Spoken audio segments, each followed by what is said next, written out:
Hi, Filter here. Just to let you know that I came across an interesting haul this past weekend, and it is uh, Robotech.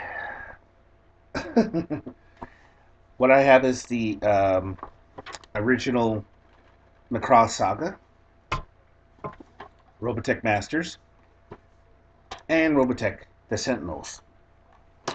Got this for a whopping $10 at a yard sale. Also, about a couple of weeks earlier, I picked up this. Um, this is when the Super Friends really got.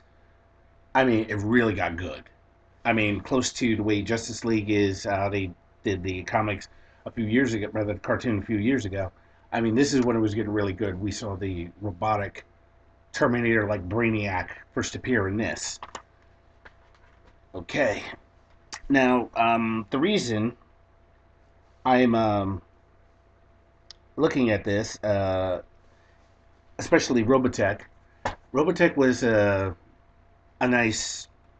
Well, it was the brainchild of a guy named Carl Masick. What I mean by brainchild was he took three separate cartoons and threw them together. He actually tied each one into the story. The Macross Saga, the second one being Southern Cross, which became Robotech Masters, and then Mospeada, which became the Next Generation, Robotech Next Generation. And again, he decided to tie this together.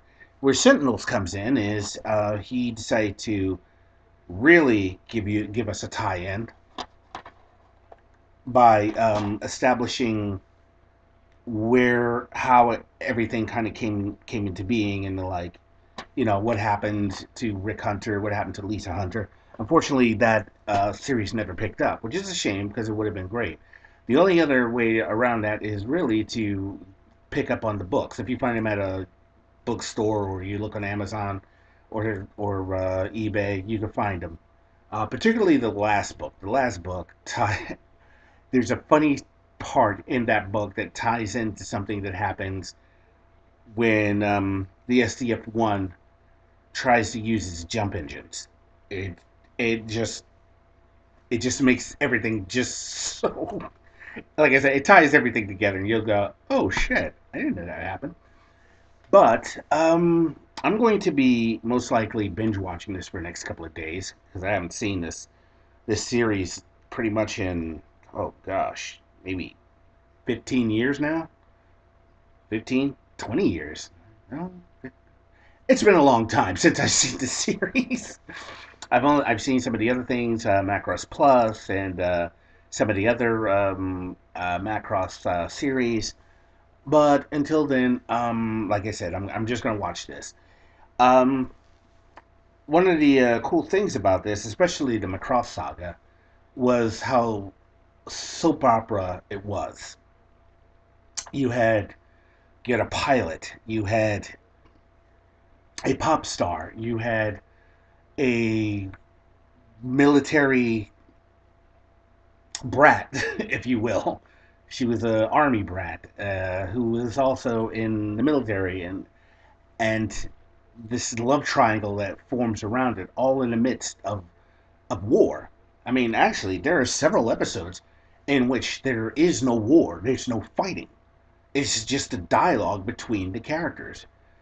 I mean, if you've never seen it and you've only heard about it, it's worth watching. Keep in mind, if you ever want to go for the original route, always remember that although Robotech describes protoculture as a fuel source, I believe in this series of Macross, protoculture is actually the progenitors of the alien species in the story. Well, that's about all. I hope you guys might go out there and pick up the series. You'll enjoy it. And until then, bye, Brandon. Filter out.